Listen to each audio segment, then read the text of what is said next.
쉽게 말하면 지식이 뭐냐? 재생산과 확산 가능한 성과. 이렇게 보시기 바랍니다. 다시 한번요. 지식이 뭐냐? 제가 지금부터 지식이라는 단어를 쓸 때는 이런 뜻이에요. 우리 회사가 고객을 위해서 재생산과 확산 가능한 성과가 뭐냐? 그 사람도 다시 한번 할 수 있고 남도 따라 할 수 있는 어떤 노하우가 발견된 게 뭐냐? 이거가 많이 모여 있는 것이 지식 조직이다 이렇게 볼 수 있어요. 그래서 지식 경영할 때 나오는 이야기가 발굴하고 공유하고 확산한다 이런 말이에요. 지식 경영을 실천하기 위해서도 기본적으로는 가장 먼저 해야 될 게 모든 것의 기본이 되어 있는 Why의 문제를 해결해 주는 기업의 철학이 분명해야 합니다. 왜 지식 경영을 시작을 했고 우리 조직에 맞는 방법이 무엇이고 어떻게 시행하고 적용하는지 기준을 발견해내는 것이다. 그리고 학습 문화가 있어야 되고 모든 구성원들이 피드백이 가능해져야 합니다. 이 관점을 갖는 것이 지식 경영의 관점입니다. 예를 들어서요. 내가 고객 서비스를 열심히 하고 있어요. 뭐 영수증을 만들어내고 티켓도 팔고 서비스도 해주고 하고 있어요. 그런데 고객이 불편하다 그래요. 근데 판매원은 마음속에 아니 내가 이렇게 정해진 대로 하는데 고객이 불편하다 그러면 회사가 개선해야 될 책임이 있지. 내가 어떻게 개선해? 이렇게 생각하는 조직에서는 발전이란 있을 수가 없는 거죠. 그래서 구성원들 모두가 우리는 하고 있는 일을 보다 더 잘할 수 있는 방향성이 있어. 영수증을 고객에게 전달할 때도 더 나은 뭔가가 있을 거야. 사람들이 줄을 설 때도 이 줄 서는 그 심리적 대기 시간을 줄여주는 뭔가가 있을 거야. 손님들이 기다리는 동안에도 청각적으로나 시각적으로나 뭔가를 개선해주면 음식이 나오는 대기 시간을 심리적으로 줄여주는 장치가 있을 거야. 라는 생각을 누가 해야 돼요? 구성원들 모두가 하는 겁니다. 그것을 하기 위해서, 그게 출발점인데 그게 하기 위해서 가장 먼저 하는 것이 지식 리스트예요. 제가 신입사원이 들어왔을 때 온보딩 프로그램을 만들 때 지식 리스트를 가르치도록 하세요 라고 제가 언급을 한번 해드렸는데 지식 리스트를 만든다는 것이 기업의 구성원이라면 반드시 알아야 될 지식, 일하는 방식, 원칙 이런 어떤 조직의 핵심 지식들을 전수할 수 있는 도구예요. 그래서 영업부는 영업부의 지식 리스트, 품질은 품질, 생산, 기획, 물류, 디자인 모든 각각의 부서들에 있어서 지식 리스트를 만들기 시작해 보는 것. 그래서 각 팀장들에게 신입사원이 물류팀에 입사한다면 물류팀에 꼭 필요한 게 뭡니까? 그거 리스트 한번 해봅시다. 여러분 화면에 보실 때 왼쪽에 있는 가치 경영, CCMV 조립 방법, 조직의 가치 체계를 수립하는 방법, 전수자 체크리스트. 가인지 거죠. 자, 거기 보시면 샐러드 마스터라고 하는 회사의 지식 리스트예요. 행정, 제품 주문서 작성, 표준 제품 주문서 작성 실습, 샐러드 커팅 프로그램 대본 실습. 그렇죠. 아주 구체적이죠. 자, 다이아몬드 유통 전문가의 지식 리스트예요. 맨 아래를 볼게요. 스부가 그 다이아몬드의 한 형태인데 스부 붙이기 이런 방식으로 해서 각 부서별로 지식 리스트를 초기에 우리 없는데요. 야, 3개만 만들어 봅시다. 10개만 만들어 봅시다. 그렇게 처음에 시작을 해서 뭔가 노하우가 생기잖아요. 그 팀이 우리가 전시회를 한 번도 안 나가봤는데 이번에 처음 나가는 건데 지식을 확보할 수 있는 기회네요. 우리가 소매업에 한 번도 판매해 본 적이 없는데 소매업 판매를 해야 돼요. 지식을 확보할 기회네요.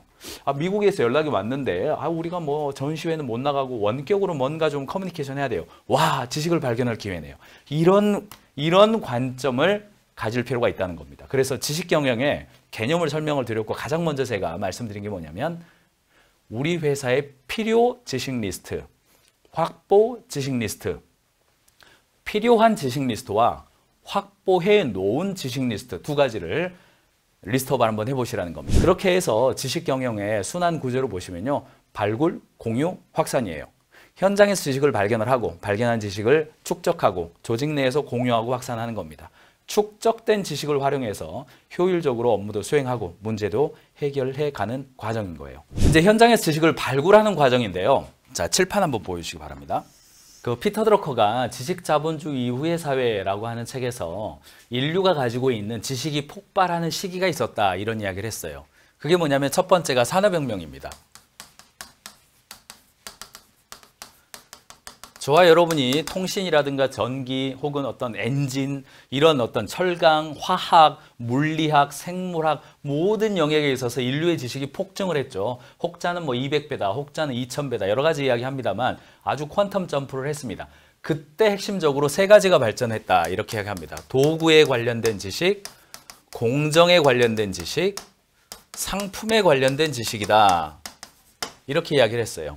그 이후에 2차 세계대전 이후에 프레딕 테일러라고 하는 사람이 과학적 관리법 이야기를 했죠. 아마 여러분들 중고등학교 시절에 중고등학교 포드 자동차 이야기 나오고 뭐 전구를 조립할 때 뭐 동작 연구가 나오고 그렇죠. 그게 경영의 시작이었다 이야기하는데 그거는 뭐 프레딕 테일러 이야기인 겁니다. 그때 경영혁명이라고 부르고요. 이게 뭐냐면 노동의 지식이 적용된 겁니다.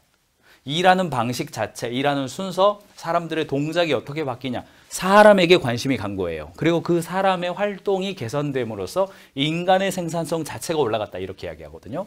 그리고 마지막에 이제 지식혁명 이야기가 나옵니다.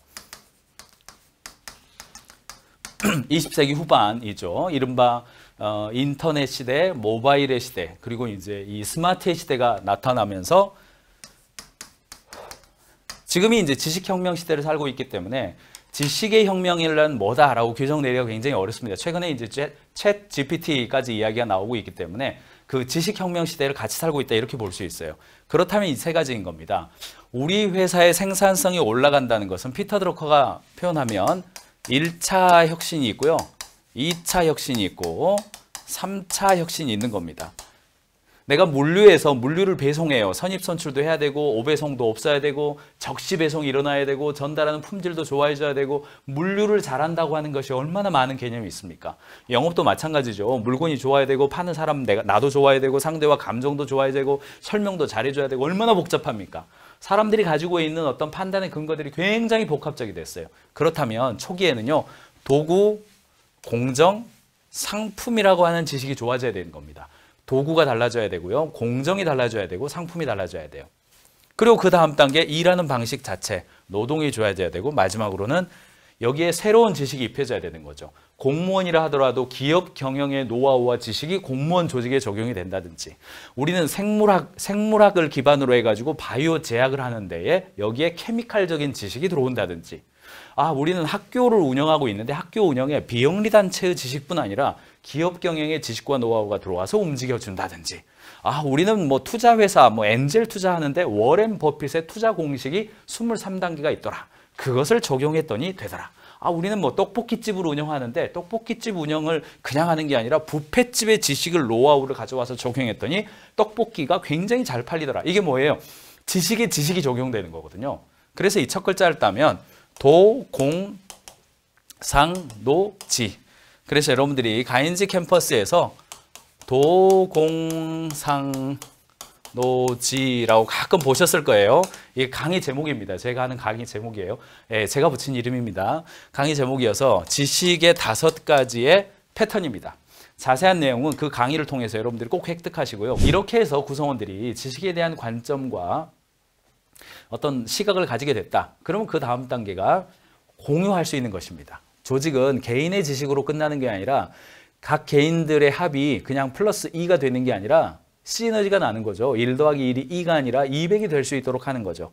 그래서 제가 계속해서 말씀드리는 게 지식뱅크 이야기를 말씀을 드리는 겁니다. 자, 오늘 제 강의를 듣고 나서 들으신 다음에 꼭 기억하셔야 될 게 뭐냐면 지식을 사모하셨다. 그러면 반드시 지식뱅크를 만드시라는 겁니다. 지식뱅크는 기본적으로요. 지식뱅크 굉장히 다양한 사례들이 있는데 그 KMS라고 통상 부릅니다. Knowledge Management System 이렇게 불러요. 그래서 대기업들도요. 뭐 지식 포탈 이렇게 이용을 해서 잘 가지만 오늘 제가 말씀드리는 것은 여기 삼성, SDS, KT, 포스코, 코트라 포함해서요. 대부분이 아니라 거의 100%라고 봐도 무관합니다. 거의 100%의 지식 조직들, 대기업들이 있죠. 여러분들 대기업들 자꾸 걔네들은 권력으로 사업한다. 시장 지배력으로 사업한다. 과점 시장이다, 독점 시장이다 이런 이야기를 합니다만 실제로 그 안을 따지고 들어가 보세요. 얼마나 치열한지 아십니까? 신입사원부터 시작해서요. 임원들에 이르기까지 정말 치열하게 일을 합니다. 그 치열함의 칼끝이 어디에 있냐면 여러분 화면에 보시는 것처럼 지식에 있어요. 첫 번째, 지식 토크입니다. 지식에 관련된 대화가 계속 있는 거예요. 회의 시간도 그렇고 미팅할 때도 그렇고 고객 만날 때도 그래요. 두 번째, 그것을 CAC는 기억나시죠? 고객 관리할 때 CAC 말씀드렸어요. 디바이커는요. 제가 이번 성장 MBA에서는 설명을 안 해드렸습니다만 업무 프로세스를 정복해가는 과정입니다. 디바이드 앤 컨커라고 그러죠. 잘라서 정복하자 이런 말이에요. 그래서 우리가 어떤 신규 사업을 시작할 때 필요한 지식과 노하우가 정리해 봤더니 한 20개가 필요하다. 그렇다면 이 20개를 1년 동안 정복하자. 그러면 2주에 하나씩 정복하자. 이런 식으로 디바이컷 제목을 써서 연역적으로 해당되는 지식 제목을 확보하는 겁니다. 저희도 오프라인 컨설팅을 중심으로 가다가 3, 4년 전부터 코로나 오기 직전부터 사실은 저는 뭐 천우신조 이런 이야기 나옵니다만 정말 저는 하늘이 도왔다고 생각을 하고요. 그 전부터 온라인 캠퍼스를 준비해 왔습니다. 그리고 관련된 지식과 노하우를 모으고 있었어요. 그리고 경영자 여러분들에게도 디지털 전환과 구독 경제에 대해서요. 4년, 5년 전부터 계속 이야기를 했어요. 그러면서 우리도 리브 인 더 프린시플, 저희의 핵심 가치 중에 하나거든요. 우리가 가르치고 있는 그 원리대로 우리도 그 원리대로 살아가자라고 하는 게 핵심 가치여서 우리부터 이렇게 하자 해서 전환해 왔고 그 과정에서 디바이크를 했거든요. 어떤 제목이 있어야 되냐. 그렇죠. 그게 이제 수집과 저장이고 마지막으로는 공유하는 핵심 습관을 가져야 된다. 그라운드로 있어야 된다. 이런 겁니다. 예를 들면은 지금부터는 1인당 지식카드 한 장씩은 한 달에 한 번씩 쓰자. 뭐 이런 게 있어요. 과장급 이상은 지식카드 2장 쓰자. 신입사원 3개월 지날 때는 지식카드 7장을 쓰자. 뭐 이런 것들이 핵심 습관화 혹은 그라운드 룰화다. 이렇게 보시기 바랍니다.